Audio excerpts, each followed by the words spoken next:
नमस्कार। अरे एक न्यूज एंकर ने क्या कह दिया कि सब भारत के टीचर लोग भड़क गए। आखिर में कहा क्या था? यूट्यूब वाले स्टार टीचर्स जिनको कुछ जानना ना कौड़ी, कभी ब्लैक बोर्ड लेकर कुछ एक्सप्लेनर बनाते हैं, खाली व्यूज बटोरते हैं, उटपटांग ग्रैब्स लिखते हैं और उसके बाद से अपने आप को इतना महारथी समझने लगते हैं कि कुछ लोग उनको फॉलो करने लगते हैं उनके तमाशे की वजह से, और फिर वो जाकर जहां पर जो आता है वो बोलते हैं और उसके दम पर फिर वो पैसे वसूलते हैं, छात्रों से वसूलते हैं। अच्छा, ये कहा था कि टीचर लोगों ने क्या किया? अरे दल्ली दीदी, निवेदन है दवा टाइम पे खाएं। आज तुम्हें फिर चाटुकारिता के दौरे पड़ने लगे। चाट चाट कर तुमने अपनी हालत कर कैसी ली है?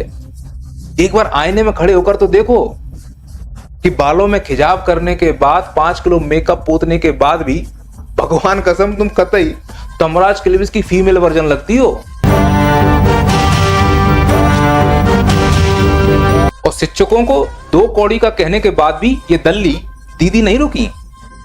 बाद में ये आरोप लगाया कि शिक्षक बच्चों से पैसे खाते हैं। और अरे कम से कम हम लोग तलवे तो नहीं चाटते हैं।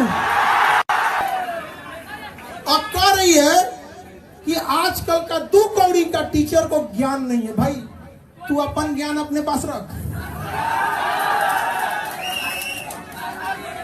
चलनी कहे सूप से बहुते छेद सूप में है। एक पत्रकार होने के बावजूद आप एक सेंटेंस तक ठीक से नहीं बोल पा रही। आप कह रही हैं कि YouTube के स्टार टीचर जिन्हें कुछ जानना है ना कौड़ी। पहली बात तो इस सेंटेंस का कोई मीनिंग ही नहीं है। YouTube वाले स्टार टीचर्स जिनको कुछ जानना ना कौड़ी।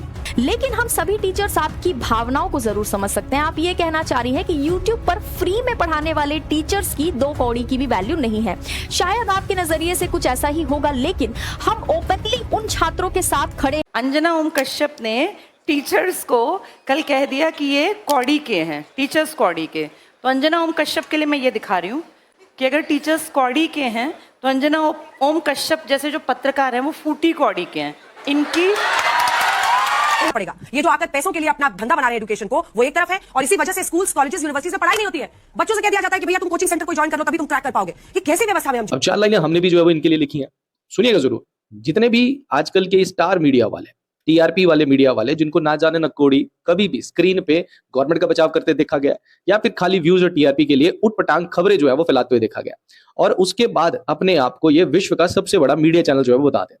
फिर कुछ लोग इनको फॉलो कर लेते हैं इनके तमाशे की वजह से, और जाकर जहां जो बोलना होता है ये बोल देते हैं, और उसके दम पर ये टीआरपी और पैसा वसूलते हैं, जो कि गवर्नमेंट से भी ये पैसा वसूल सकते हैं। और ये सबसे बड़ी चिंता का विषय जो है वो हमारे देश में इस टाइम पे बना हुआ है। ये जो देश की आवाज अपने आप को बोलते हैं, ये जो डेमोक्रेसी का 4th पिलर अपने आप को बोलते हैं, तो जो असली मीडिया वाले हैं और ये जो बेकार घटिया नीच मीडिया जो है, इसमें फर्क होता है। असली वाले में और इनमें फर्क जरूर देखने को मिलेगा। ओ, ये करने लगे, मोहतरमा को ट्रोल करने लगे। अरे टीचर साहब लोग, सिर्फ ट्रोल नहीं करना था, वीडियो में आपको ट्रोल के साथ साथ ये भी कहना था देश की जनता से कि जिस न्यूज हाउस में, जिस न्यूज चैनल में ये मोहतरमा काम करती हैं, इन तुरंत उस न्यूज चैनल को अनफॉलो करो, डिससब्सक्राइब करो, अपने मोबाइल से चैनल को उखाड़ फेंको, तब जाके उनको न्यूज हाउस से प्रेशर बनेगा और इन जैसे पत्रकारों को न्यूज हाउस इन्हें उखाड़ नौकरी से निकालेगा, तब इनको समझ में आएगा। अरे घमंड तो किस बात का? इसी बात घमंड है ना कि बने बनाए को ऑडियंस है, इनको ऑडियंस के वीडियो को देखती हैं, तो इनको अनसब्सक्राइब करने के लिए आप लोग बोलो इस चैनल को, जिस चैनल में काम करती हैं, ताकि इन पे प्रेशर बने और आने वाले समय में कोई भी न्यूज एंकर ऐसी बात कहने की दुस्साहस न करे।